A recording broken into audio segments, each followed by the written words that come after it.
Hello, my name is Michael and I'm speaking to you from the verse. Now, if you're not sure what the verse is, I encourage you to go to my website at rewritingtheverse.com, and that's where you can find out all about the verse. There are plenty of updates and all the YouTube videos are accessible on there as well, so I encourage you to go peruse. And one of the things I've been called to do, especially over this last year, is utilize my abilities as a past life regressionist and a rewriter to help us powerfully move through portals and other significant astrological dates. This video is specific to the upcoming 9/9/2020 portal, and I have not just been doing rewrites for any types of timelines. I actually have been focused mainly on twin flame and divine masculine, divine feminine timelines because they're especially powerful and seem to have maybe the most energy needed to help lift us through these portals.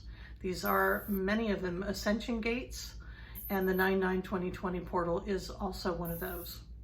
And I also understand that it's even more powerful in that it is also a date related to a paradigm shift as well. So this upcoming portal, we're probably already feeling it right now. This is 9/5, so we're only 4 days away from that portal, and I'm sure it's already impacting us. So as a past life regressionist, I'm able to go in, rewrite the past life to a higher level outcome if it's warranted. And I have actually already done just that. I've actually looked at a timeline. I will share it in detail in this video with you. However, I have not rewritten the outcome. I've been given basic information about at what point it needs to be rewritten, but even I'm not sure exactly how it's going to unfold, and that can make it extra interesting to stick around to the end of the video, because even I won't know how it will go, and we will together find out not only how it changes the lives of the people involved in that time, but oftentimes it does generate something on a whole nother level here in this time, a whole nother level of healing. So stick around to the end, because that's when the fireworks happen. At this point, I think I'll go ahead and get started in sharing with you what I was shown earlier tonight. So the first thing I do is I ask my guides, how long ago are we looking at? And this is approximately 800 years ago. And it was located up on the coastline of what is now southern Alaska, northern, I think that's British Columbia, that goes all the way up to that point, or pretty close to it. So that's where this is occurring at. And it is a twin flame related timeline. So the very first thing I'm shown is the landscape. Very, very bleak. In fact, the rocks were so dark in color, and I think because it was right on the coastline, that it also had probably a layer of mist and whatever dampness, that the rocks look almost black. And my sense was that it was the warmest time of the year, so there wasn't any new snow, but it was still probably freezing for the most part, even though it was the warmest part of the year. And I saw what ended up being a woman. It was hard to tell at first that it was a woman, because she had the I guess the hides and the different things to keep her warm. She did have dark hair and kept it in a braid, and I get that that's pretty much how she always wore it. But other than the braid, even then, just because you have a braid doesn't mean you're female, but for her that was a sign that she was female, and looked what I guess you would think of as the Eskimo people, or I believe there's a tribe up there, the Inuit people. I do believe they're actually a tribe even now that live up in the like the Arctic Circle realm up in that area. So she's most likely connected to those people to some degree. So she's walking, and that, like I said, it's a very stark landscape. I'm really just seeing like flat rock and maybe a little bit of a hill behind it, or in the distance, but still very, well, there wasn't any new snow, so it was pretty much, everything was black and there were no trees. There was no apparent vegetation right there. So she's walking, ultimately she's walking in to a specific place, which is an inlet from the ocean right there. The ocean, Pacific Ocean is right there. And it's a small inlet that comes in, and she's going to actually check some nets that are in the water right there to catch, well, I think the main fish that they were catching was salmon. And I don't know if I've ever seen this type of salmon like in person, but I immediately saw the black and the red. And I even looked that up to see what kind of salmon that was. And there's a couple that match those colors, but I'm pretty sure it was, if I'm going to say it right, the coho salmon, C-O-H-O salmon, is the kind that I think was their regular staple there. And so she had gone to check, and there were indeed 3 salmon that she was able to harvest that day. And so I see her walking back towards one shelter, basically. And I'm going to describe it as it looked kind of like an yurt, at least what I know about yurts, which is not a lot. I think they tend to be circular. And this one was specifically set up right there near the beach, because this group of people were whalers. That was their main purpose in being there in this one single large yurt-looking tent.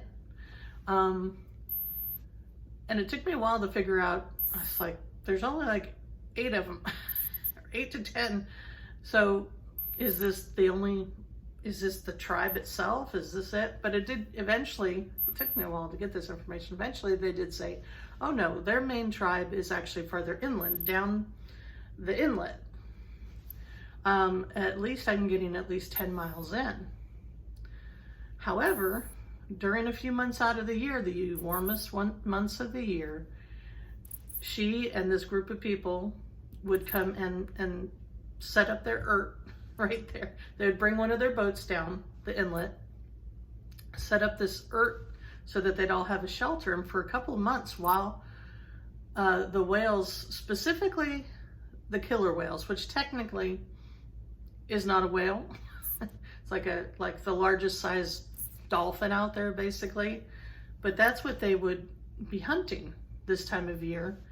And I think, well, once it gets too snowy, there's not much you can do up there and the waters get too rough. But during a few months out of the year, the orca, killer whale, pods would come up and migrate up there, following the salmon possibly, or whatever other food supplies they're following up there. And that's when this tribe could actually get some whales for their own use and food and, blubber. All that's very important. So basically this was every year a group of them would come and put up that yurt, and that's what they were doing there again this year. So so she gets back to the yurt, after I saw her walking over there to get the fish. She comes back to the yurt, and what I saw is that, if I believe there was about 8 people there, only a couple of them were men. All the rest were women. And now again, they all kind of look the same with all their furs and stuff on. Really, the only thing I could tell that was really distinguishable about them is the men would keep their hair short and the women would keep their hair long, but usually in braids of some sort. So they all had kind of a similar build on the short side.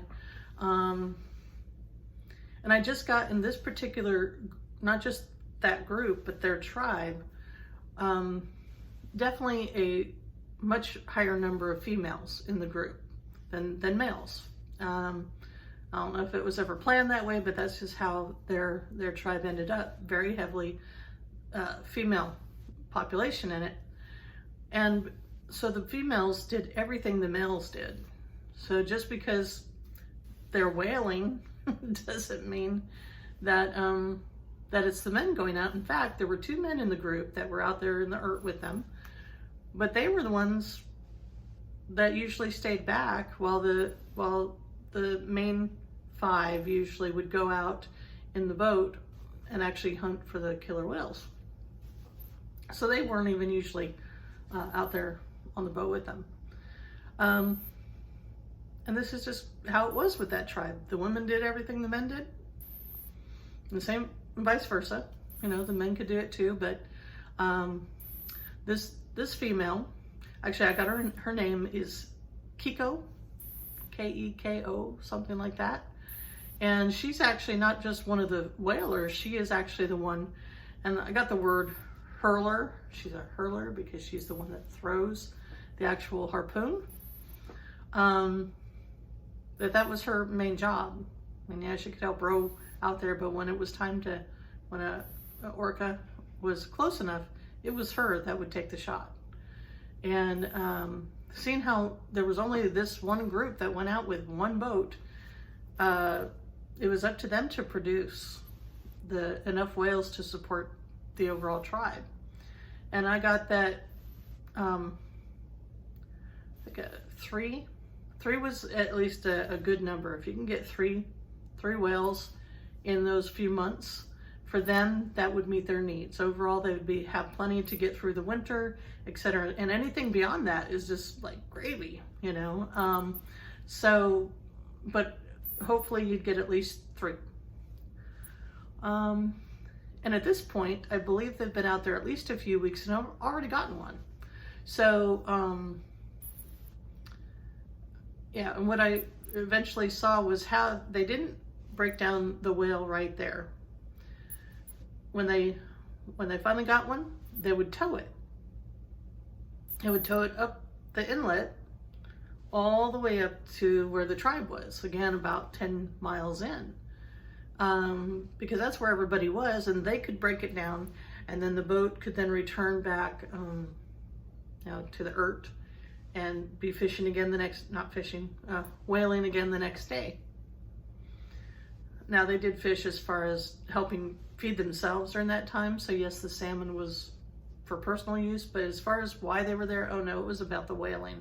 So every day, it didn't matter what day of the week it was, as long as the weather permitted, which a lot of times it didn't, but when it did, when the waters were calm enough, they would be out there almost all day, waiting for an opportunity for a pod of orca to go by close enough, you know, to get one.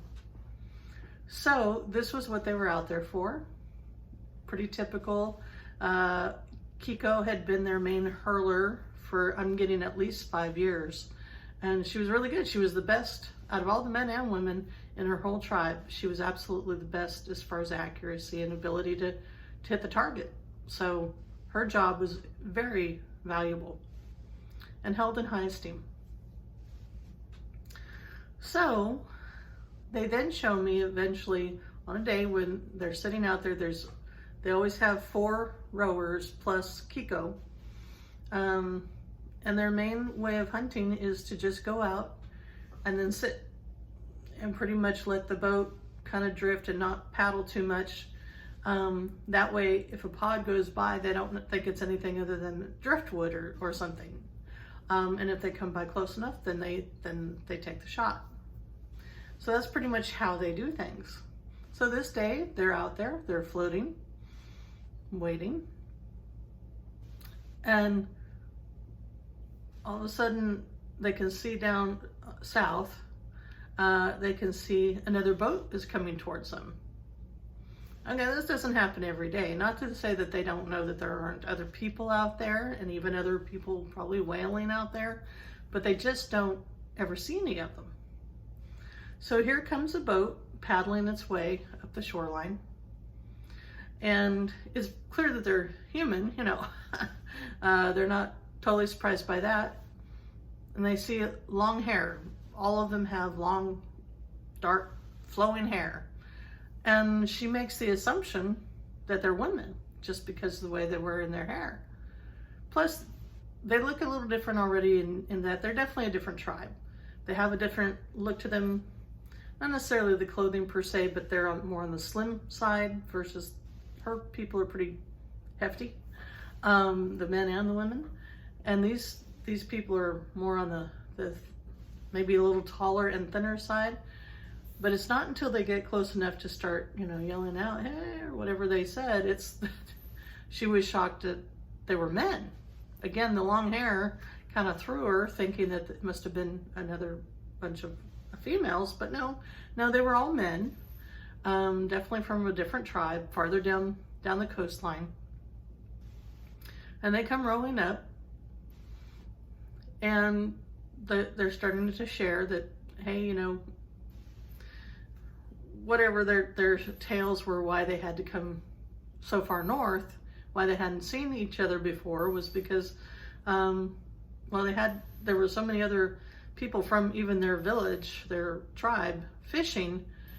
They had so many boats in the water that they kind of had to get away to actually be able to get anything. So they kept going north, hoping to find more open and waters with no other boats out there to compete with. But anyway, they decide, well, nobody owns the water, so hey, if they want to stay there and hunt too, it's up to them. And the women are okay with it. They're a little discombobulated having anybody else out there on the water with them, but whatever works. In fact, when the day came to an end, they invited the men to come in to shore, and they could stay in the yurt too. It was already a little snug, so there were six men in that boat. But even if they wanted to stay, especially as the day went on and the men were respectful, and because you never know when you run into other tribes what they're going to be like, and they seemed fairly respectful. They're a lot louder. What I got is it was very quiet out there with the ladies.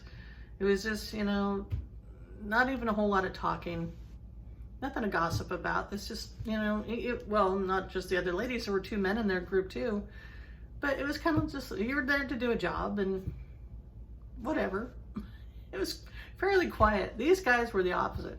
From the moment they were within earshot on the water, there's loud, just very animated young men. And that continued in the camp too, by the way. It was much more, going on around the camp while they were there. But at least they contributed, they did help. They didn't just sit there and, live off of the ladies. They would help gather the fish. So it ended up being kind of a partnership pretty quickly, as far as, maybe we can help each other out. Basically they devised it, and this might have been something the guys brought with them anyway, from being around, having all the other fishermen out there, or whalers out there, that you can maybe help, if they're not close enough to you, maybe you can help get the whales, or the killer whales, whatever, to go closer to the other group. So that's what they chose to do. They decided to work together. And so they would go out there on their individual boats and kind of be far enough apart so that they wouldn't necessarily, far enough apart where if a group came closer to this side, they'd be able to be within range. And if a group of whales came on this side, they'd be in range, so that somebody would have a shot, most likely, if it went between them. And especially if one side knows, oh, they're out of range, let's make a little noise. Let's splash the water a bit with our paddles, make some noise to encourage the pods to go closer to the other one. And what they found is that this actually produced some results.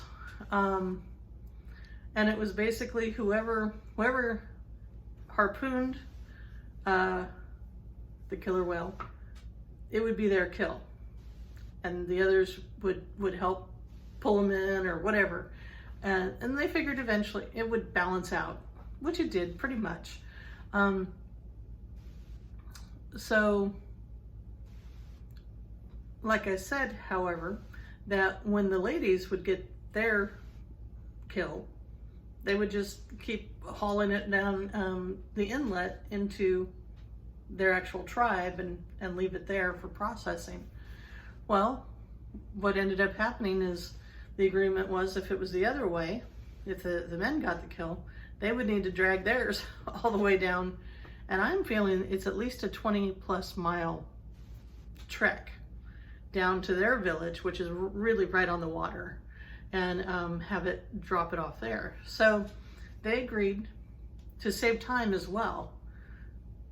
When they did get a kill, they would not lash the boats, but basically one would be in the front, one would be behind it, tied pretty closely behind it, and then they drag the whale behind them. And it would make it a lot easier to paddle however far they needed to go. So there was a switching back and forth, whoever got the kill. All right. So the men did get several kills, and they did help haul the kill back to their village. So she got to see this village. And it was basically the opposite of hers. There was definitely now an overpopulation of males here. So it was kind of like going into, I won't say like a bar, but basically it was a lot more loud. Yes, there were women there, but it was definitely, I don't know, partnerships were valued at the same level that the women's were. Not that the women were all partnered up either. Again, if there's only a few men, not everybody's going to have a partner. But here at this one where the men reign supreme as far as numbers, yeah, there was a lot of wife swapping if you were even married. Just a very open society as far as interacting with the opposite gender. So it was not her favorite place to be, but you know, it has been a good partnership with these guys. And then the women also got some kills. So the men again would help them haul it inland, and they got to see the environment there, which was much quieter, much more family oriented. There were children there, and yes, there were men there, but it was just a much more low-key, peaceful environment to be in. So both camps were visited because they got kills, and so let me go back to pretty much when they first met out there on the water. And the main hurler for the men, his name was Canu.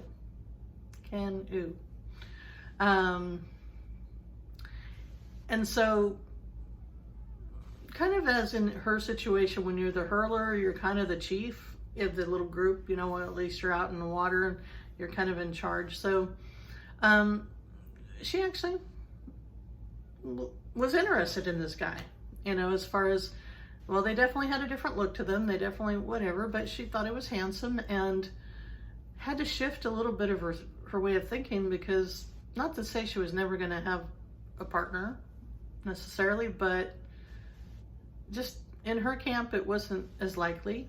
And I don't know, she had a pretty important role that kind of maybe limited other options for her. Being the hurler, the only hurler really, even though she had one of the other ladies there kind of training, but still wasn't near the shot that she was. And when it was so crucial that you get at least your 3, you have to have your best person doing it. You just have to. So anyway, but Canu and Kiko,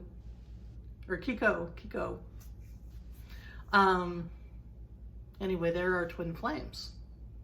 Different environments, different cultures, different tribes, which makes it difficult a lot of times. But since they had a couple months of hunting together, working closely. They built a good friendship and more in that time. Now they didn't get completely physical, but as time went on, they definitely showed more affection towards each other. They held hands. They would go off and kiss sometimes. In fact, one of their favorite things to do was, when it was a clear night, go out and stargaze and just talk about whatever there was to talk about and get to know each other. That was their main time, to just be alone. So even though they had a strong connection, there was interest in probably more, they kept it to a certain level of intimacy. Now, it's not to say that any of the women in that group were virgins, and certainly the guys weren't either. And it wasn't that nobody even had sex in the even at night while other people were sleeping. I mean, it happened. And she and Canoe would sleep right next to each other, and especially once they got to a certain level of intimacy, yeah, they would cuddle and whatever, but they never crossed that physical line. For her especially, well, to some degree, I get that she wanted a commitment at whatever level, more than whatever it was at that time. So they actually had a really good hunting season, both because of them using each other in the hunting. Both sides got more than typical numbers of kills. I believe that Kiko's tribe ended up getting 5, which is plenty. More, don't want to get so much that it's wasted, but they absolutely were set up for a very good winter. And then I got that even he had more kills than typical. So he had, both sides ended up benefiting from this. But now it's getting to be towards the end of the season. You could tell fewer and fewer pods were going by. And it was starting to get cold, and, especially once the first snow fell, probably we're going to have to head back to their places. So what I'm seeing is, or what I was shown, was them sitting under the stars one more time, realizing that this was probably the next day or two was probably going to be their last hunt, whether they got something or not. They were going to have to shut things down. And I get that they shared maybe some feelings, but it wasn't a commitment.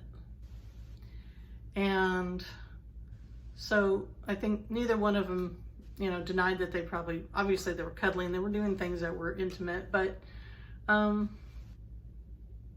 by the end of that conversation, it was pretty much, we're going to have one more hunt. The weather looked like it was going to cooperate at least for another day or two, and see if we can get one more. And whatever happened, that would be the last hunt. But that was pretty much it. There wasn't a whole lot of other, they both had feelings. That was clear. Yes, they shared about it, but whether or not they really opened up about it, it's hard to tell, because even Kiko seems reserved in how much she's willing to open her heart. And the next day they actually got one. They did get one. It was the men that got one. So they did their usual, helped them tow it back. And here she is one last time in that village. And whenever they did go to the village, especially a lot of times they would have to spend the night, because it was quite a trek to drag, tow a killer whale 20 miles or whatever. And so oftentimes they would spend the night before they would get back and head back up the shoreline. She never felt comfortable there. Definitely the women there were treated differently, and just were different all the way around. And what I got when I thought about this story, it was she and her and the women that were with her were kind of like the hillbillies, if you want to, the different subculture, the the less modern looking, the more the old ways kind of thinking, and they looked different. They weren't physically built the same, so they stood out, and she didn't necessarily feel comfortable there, even though she really liked canoe and wanted in some way for things to work out, for them to be together, but she just knew she did not feel comfortable there. And then on this final night, they talked and everything.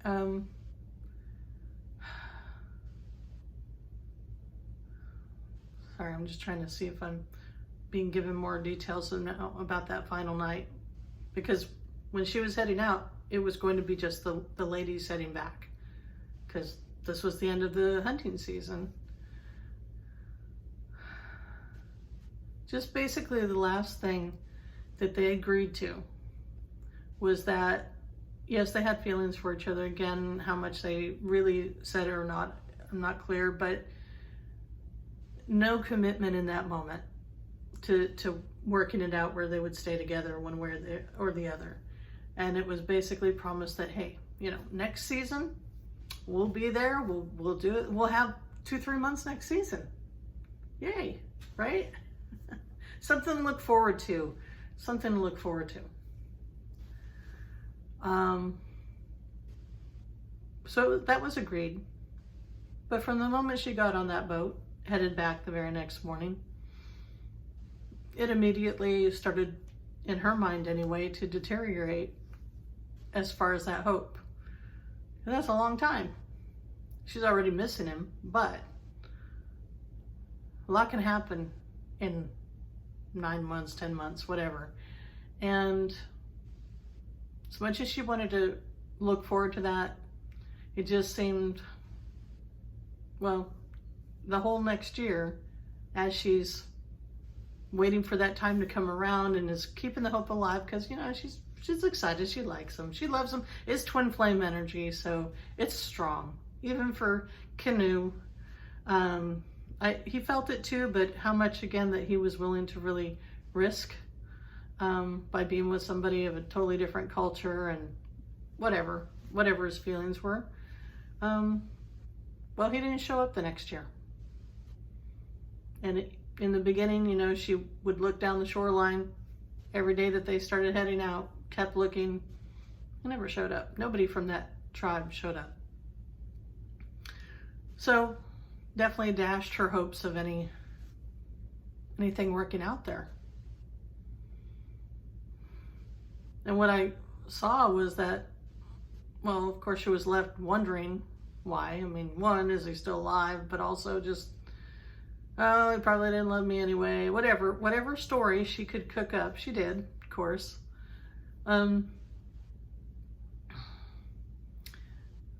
She never married. And I think she could have either partnered up with somebody or had, again, there were fewer men, so you made do with what you could, but no, I don't see that she ever opened her heart to anybody. And she was their hurler for many years to come.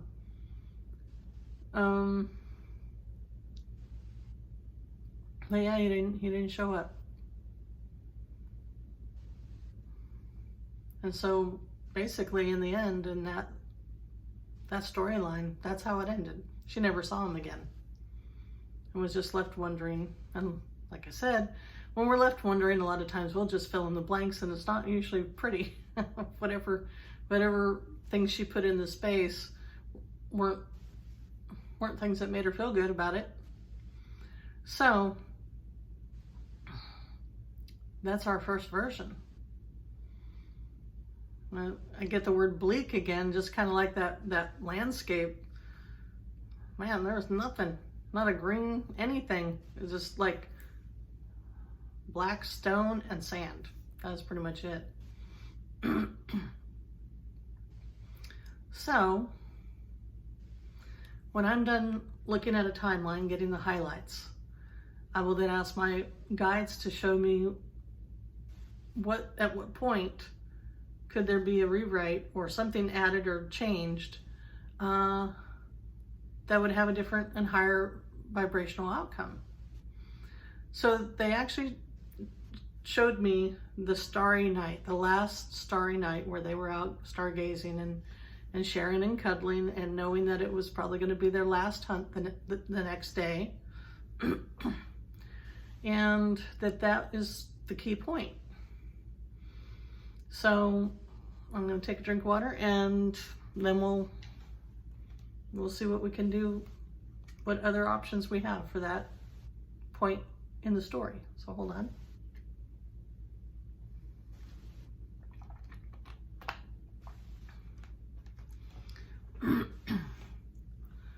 All right, so Kiko and Canoe are out stargazing one last time.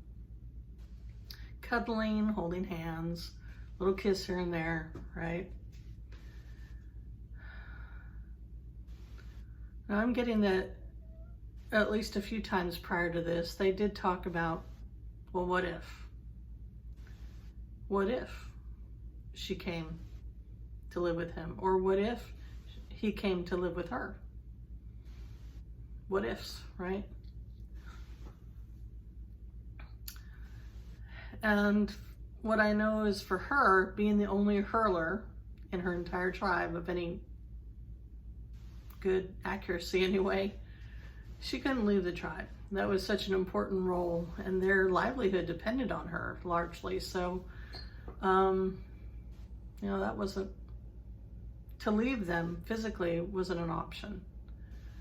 Now, as far as hurlers and such from his group, I'm seeing at least 6 or more boats like his that had decent hunters, etc.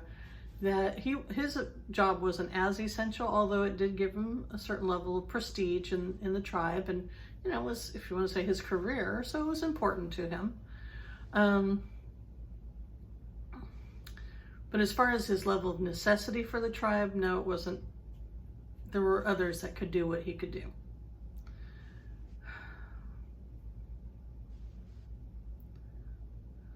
So, I'm not 100% sure why they told me to say that, other than they did talk about if it was even possible for either one of them to move, basically. So was it possible for either one of them? Of course it was, but whether or not it's what they really felt they wanted or needed to do.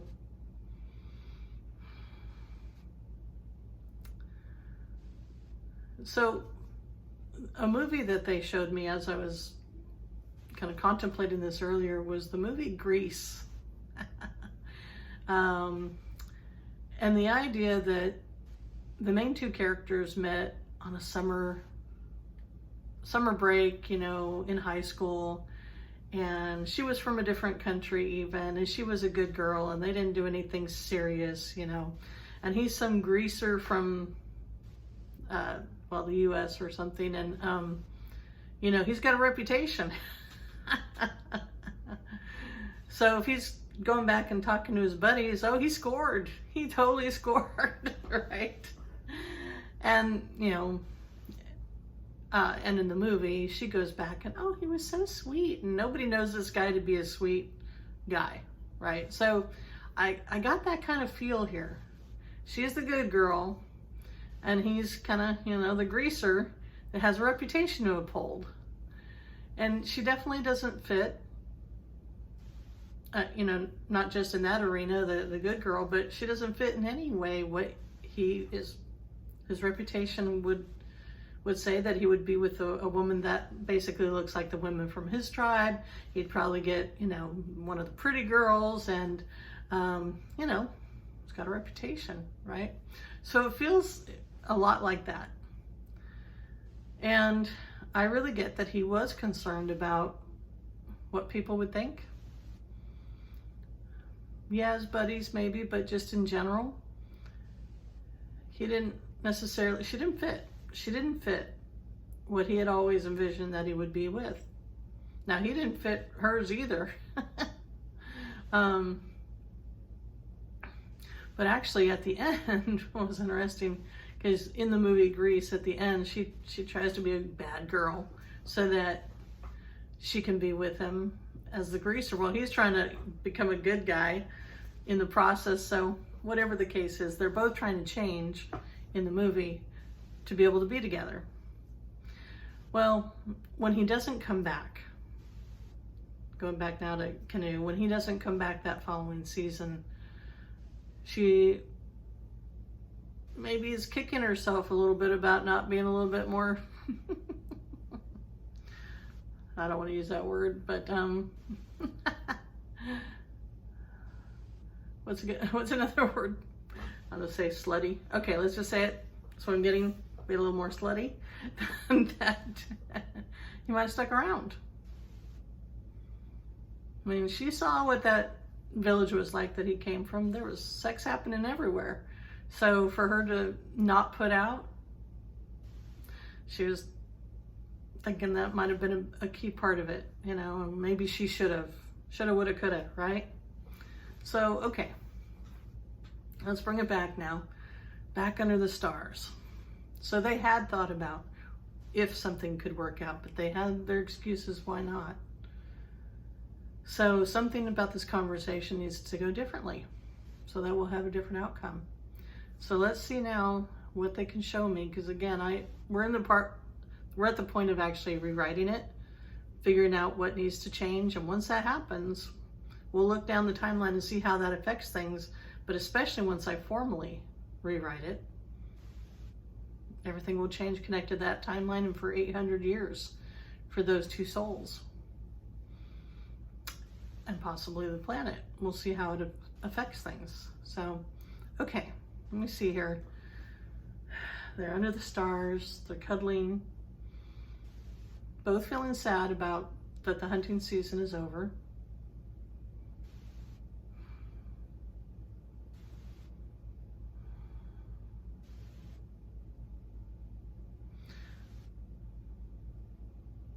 Okay, interesting. One of the reasons why Kiko did not want to have sex is she didn't want to get pregnant. And it's not because she doesn't want to ever have kids. She did not want to rope him in by getting pregnant. In fact, I'm getting she really wanted to have sex with him pretty quickly after they met. But she didn't want it to be based on anything other than their relationship if he was going to stick around. And so that's one of the reasons actually that she did not have sex with him. Okay. I'm wondering if she told him that. Or maybe that's what she needs. She didn't tell him that. And he might have very well taken that as she just doesn't like me that way or enough to actually want to have sex. They're both in their 20s, you know. But here's what I'll tell you why he didn't come back. Because they did tell me that part. Why he didn't come back was once he got back to his village, there had been a young lady. I mean, he's a good looking guy, so he's got, you know, different women interested in him. And there was one in particular that had really liked him already before he went out hunting and doing all that stuff. And she was not above getting pregnant to keep him around. In fact, I mean, it didn't happen the first time after he got back, but pretty quickly, you know, and he wasn't in a committed relationship, right? So it wasn't really violating anything. Doesn't mean he wasn't thinking about Kiko every day, basically. And even if he'd wake up from having sex with the other lady, he'd be laying there thinking about her. But sure enough, the other lady did get pregnant. And because, not to say that she was necessarily totally loyal to him, and who knows what other people she might have slept with, ultimately though, he believed it was his. The lady wanted him to believe it was his, and actually roped him into marrying her as a result of that, before the kid was ever born. And I'm getting that there was a lot of shame on Canoe's part as far as, well, I've made my bed. This, I have to get married, got her pregnant. She's not the love of my life, but what am I going to do? Right? He did have some honor, but by doing all of that, he couldn't face Kiko, sorry. Kiko. He didn't want to face her. He couldn't face her. So yeah, he was wailing the next season, but he made sure he didn't go near where she was at. What did he say? He didn't want to have to say. So he didn't come back. But that is the reason why. What she wasn't willing to do, there were plenty of other women out there that were willing to do that, to reel him in.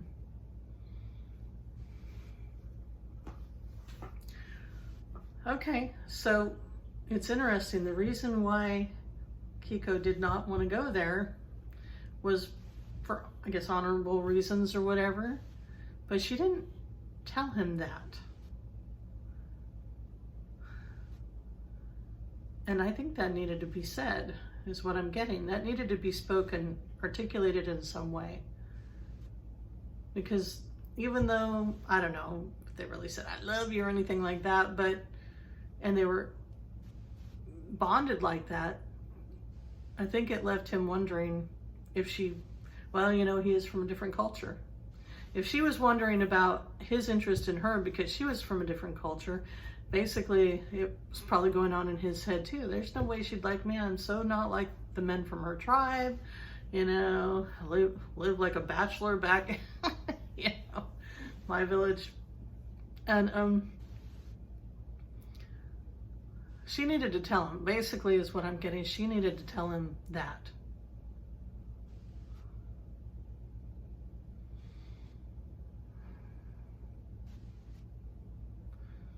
Which I'm really getting for Kiko was a big, that was basically like saying I love you at a whole nother level. I really, really wanted this with you, and yet, something about, like, she just wanted him to love her for her. And if he was going to stick around, that needed to be the reason. And so she tells him. And probably the first time she thought about telling him that too, so he wouldn't go away wondering how much she cared. Now, as far as knowing that he wanted sex, yeah, they did a lot of cuddling at night, and there was lots of evidence that he was turned on. But yeah. So that's what needs to be spoken right now, or articulated, spoken. I'm already feeling the energy build as this is being articulated. Because he really didn't know fully where he stood with her. Another reason why he didn't want to commit one way or the other, because he just didn't know. But she told him that she wanted to get to know him and him to know her, and really, without the sex part. See if there was anything more than that too. I think it was more than just not wanting to get pregnant for those reasons, but just to give them time to really get to know each other instead of just having sex all the time. So I can feel relief in him. Oh,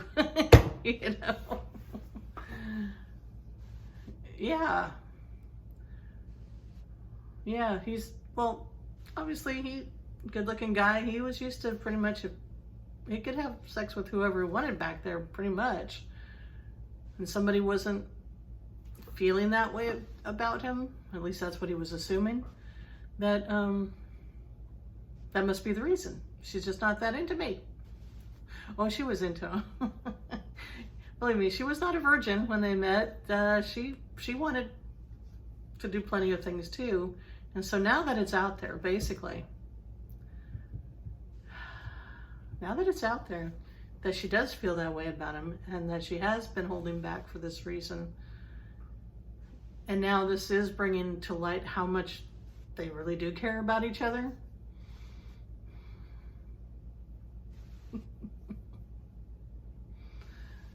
Well, they did have sex out there under the stars. Their favorite time together anyway was under the stars. Well, and it was because they both realized for sure that they did like each other. And if she got pregnant at this point, it wouldn't be because it was trying to rope him in. She had enough information, I guess, to be able to not worry about that. In fact, they stayed out there all night, and it was chilly as usual. Maybe even colder because it was towards the end of the season, but so let's see how this changes things. So they finally are expressing themselves fully that night. Yeah, they never went back to the earth. They just kind of stayed out there in the cold, but holding on to each other the whole time.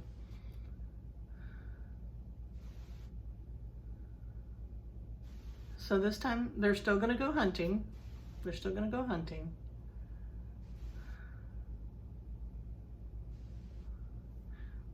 They're going to get that kill. That's all going to go the same. They're going to help them tow it all the way back to the other village. And again, they end up spending the night. I'm not getting the Grease feeling anymore.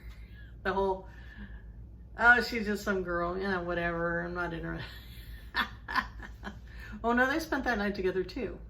And there was no shame in it for either one, you know, being seen going off together and yes, having more sex. So, instead of the first version, where she basically, the crack of dawn, they leave. She doesn't even say goodbye to him at that time. Now, so this is maybe when the final decision is going to be made. Yeah, we changed things back there, but now it is decision time.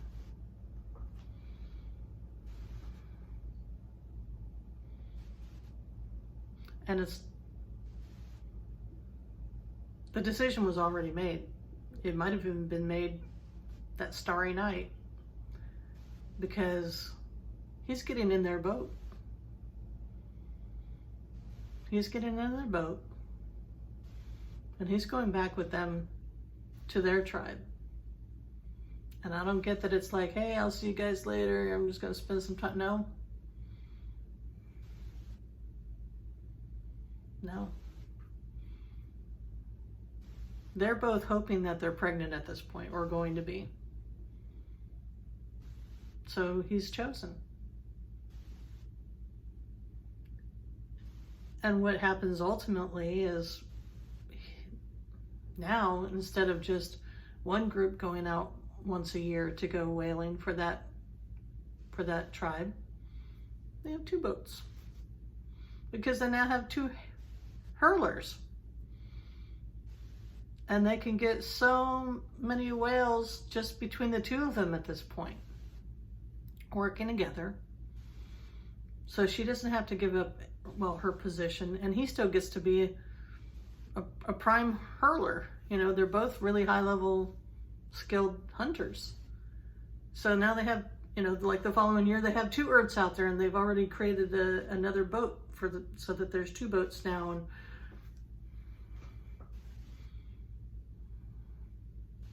And yes, they do get pregnant.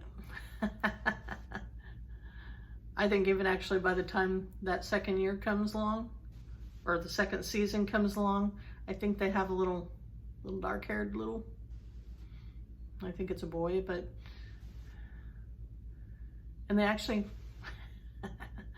have to bring like a nanny, or maybe some of the men, whoever normally stays back behind, who knows, men, whoever stays back behind, can help take care of the baby while they're out there on the water. I think it's like the first time a baby's ever been out there in the Earths when they're hunting. So even that didn't slow them down. And they both really love being out there hunting. They're very good at it, but they actually enjoy it. And to do it together, have their little baby out there with them.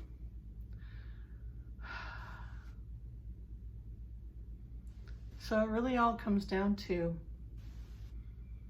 getting the words being fully self-expressed.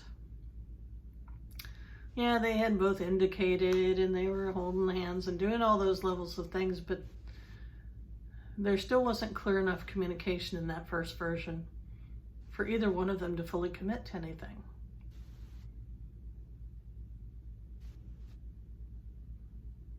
And that's what needed to happen. And unfortunately, communication issues happen all the time, now, then and now. Relationships that could be so amazing if we just open our hearts and our mouths and share what's really there for us. How much time has been wasted wondering what the other person is feeling or thinking?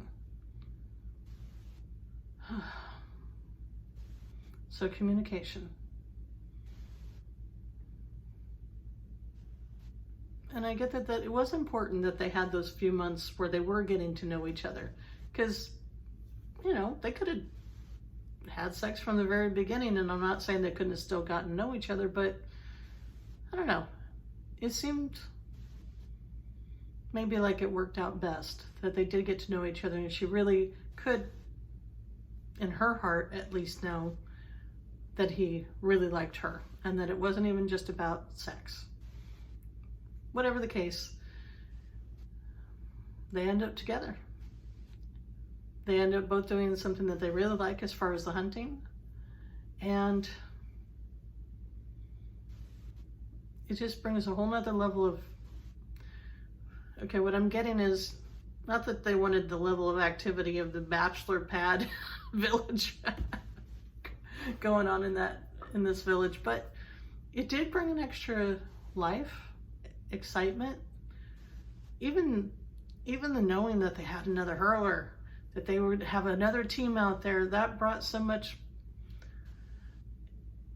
it brought so much more excitement and another level of, I'm not guaranteeing, but improving their chances of having really good seasons.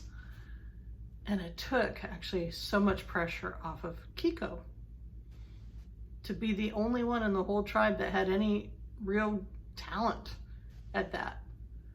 So she couldn't get sick, she couldn't get injured. There had to be this, because it took a lot of pressure off of her to share the load.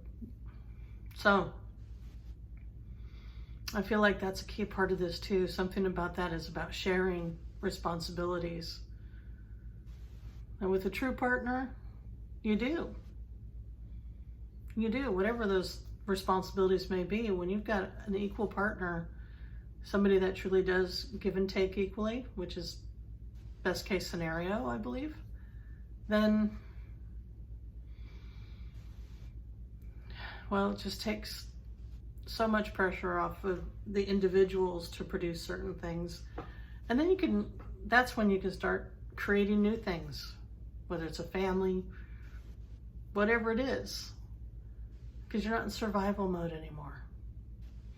And again, you don't have to have a partner to survive and to create a lot of things, but when it comes to twin flames, divine counterparts, divine masculine, divine feminine, when those two come together, oh, there are definitely things that they can't create on their own, at least not at the levels that they can when they're together. Well, this just opened up the doors not only for this couple. For 800 years, I would say they still had that communication issue. For 800 years, they always were left wondering, did that other person actually care or not? Never got enough information to really be able to confidently open up their hearts. Well, now they have that. They experienced it in that lifetime, and for 800 years, we haven't formally rewritten this yet, but once I do, well, everything's going to change. And those two souls are walking this earth right now. In fact, there's many incarnations of them right now. So this isn't just one and one. Who knows how many versions of them are out there and are still stuck until tonight.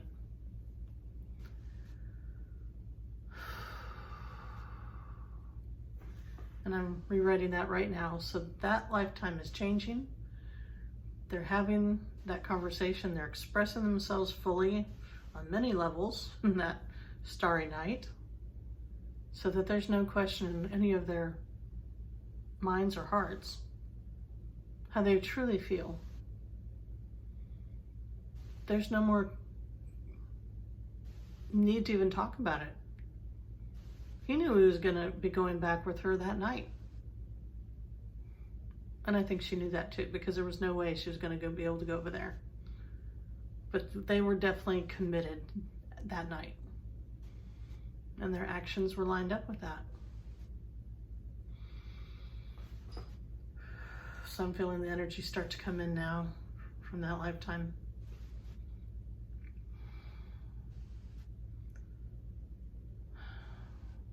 So many thoughts that, again, when there's holes in a story or you just don't get enough information, at least human beings tend to fill in the holes. And a lot of times, well, a lot of times they're wrong as far as what they're trying to add to the story, but it usually, it's either worst case scenario or definitely not the whole truth. And yet that's what they're left with, so that's what they have to go by. A lot of heartaches happen because of that. So open communications require opening hearts and being vulnerable. Yeah, being vulnerable is a key. So I still feel the energy coming in. You know, the twin flame unions on this planet have been happening at a faster rate. But I also know it's going to skyrocket. And this 9/9/2020 portal may actually be the real beginning of a mass reunion for the twin flames and the divine counterparts out there. And what I know is there's huge, huge surges of positive energy when that happens. When they're healthy connections, when the people have done the work, gotten to know each other, communicated.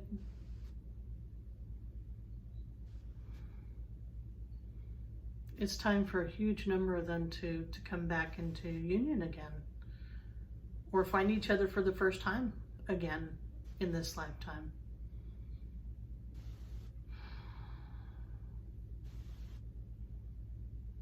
It's time. It's time.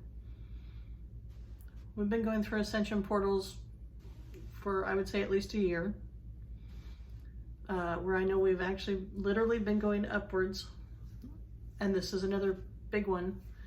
And because it's a paradigm shift on top of an Ascension gate,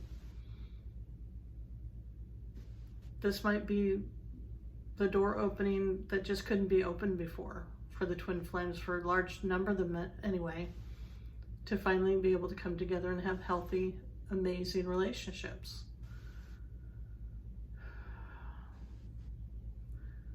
So yeah, I'm declaring this door is open.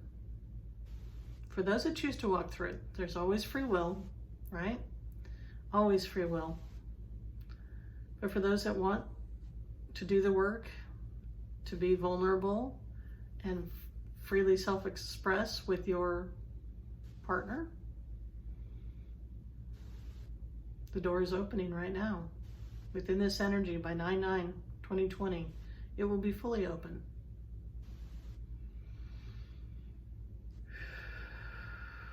Well, I'm feeling a lot of energy on that.